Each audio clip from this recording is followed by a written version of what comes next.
RV owners, let's talk about shore cords. I get asked about shore cords pretty often, and there's a lot to be confused about. There's different lengths and different sizes. Some have 90-degree heads, some don't have 90-degree heads.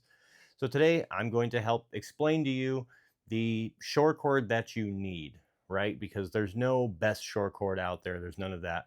It's all about what you need. And believe it or not, the shore cord that you choose can affect how your RV works. And we'll break that down a little bit.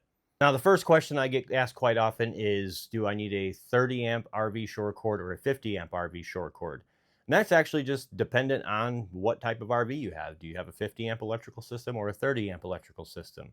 You can't use a 50 amp shore cord and magically get more power in your RV.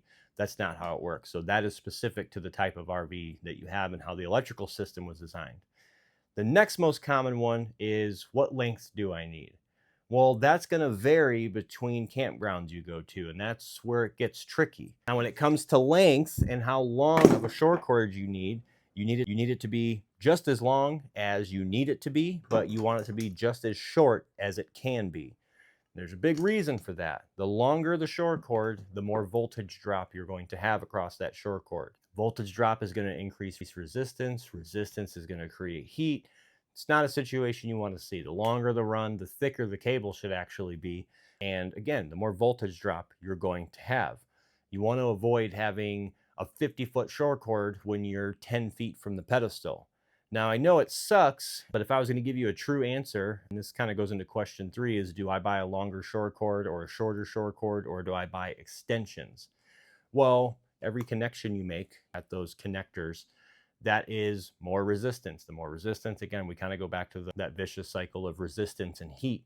So I actually don't recommend using extension cords if you can avoid it. Best option you could possibly have is to have a really short shore cord and a longer short cord. So that way, when you do get a spot where you're just 10 feet from the pedestal, you can use your 15-foot shore cord. And when you've got one of those ridiculous ones, you can pull out your 25 or your 50.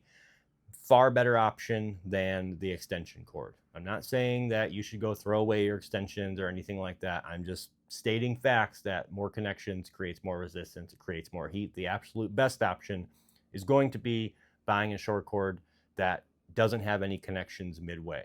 So we've got amperage out of the way, we've got length out of the way. What are some of the other separating factors? Well, when we're talking about standard short cords, we'll leave SmartPlug out of this for now. We will touch on SmartPlug. One of the things I want you to focus on is cords that have a 90-degree connection at the head here. So when this plugs into the RV, you have that cord going straight down instead of straight out, which is then going to be pulling on this on the side of the RV, creating all that tension. That tension can pull the connectors a little bit loose. Again, loose connection creates resistance. Resistance creates heat. So these 90-degree heads aren't just a gimmick. It's not just so you can have a handle and make them easier to unplug. They do truly have a benefit, and it's something worth paying for. You'll usually see these on the nicer cords. This is a Camco, so that 90-degree head is actually a plus. You'll typically see that on the end that plugs into the pedestal, the male end. This is where you'll commonly see those 90-degree heads. But again, pay attention to the side that plugs into your RV, because that 90-degree head makes a big difference. Now, I mentioned SmartPlug. That is where things get a little bit different. A smart plug is probably one of the best upgrades you can do to your RV. I've showed you guys countless issues with short cords and connections and pedestal connections melting or burning up because they were overloaded. And a lot of times that overloading simply has to do with, again, loose connections. The type of connectors RVs have are highly prone to loose connections, especially when things are pulling on them or they aren't twist locked in there properly or not secured properly. The smart plug is not only a much higher quality short cord and connector, in my opinion. It makes a far better connection. It's also far easier to plug in and get correctly because it uses a latching system. So when you plug it in, it's locked on there. There's no twist. There's no lock ring that's going to pop loose and crack off. You don't have to worry about your cord pulling on it a little bit like I've showed you guys, which will pop these things loose if someone just tugs on the cord. You don't have to worry about any of that with SmartPlug. And again, it's not so much just about how convenient and easy it is to connect. It is creating a stronger, more robust connection, which is going to eliminate resistance and heat. The absolute biggest downside to the SmartPlug, as much as I recommend it, I recommend their short cords, the connectors, the whole system they do for the short cord connection, it's just a little bit expensive. I don't know if eventually, as they grow bigger, become involved with more OEMs, if that price will come down, but it is a pretty hefty price. I'll agree with you guys there. The very first time I looked into it years ago when I came across them, I got sticker shock myself, and I wasn't even shopping for one. Technically, I wanted to have one to use in an example video, but then I saw that and it was just a little out of my budget for a video. And the last tip I'll throw in here while we're talking about what short cords to have, this one is talking about the one you already have.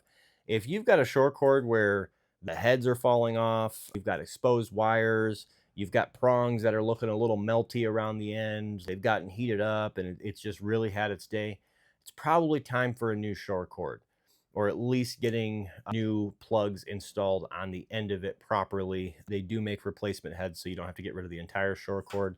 But I mean, same thing. If you've got one that's got nicks and it's got tape all around it and it's been fixed and you've had it for years, there is a point in time that you just say, oh, this thing has done its job. It's time to get a new one, because it's only a matter of time before a connection there gets loose enough that it disconnects or burns up. And best case scenario, that just means you lose power to your RV or half of your RV.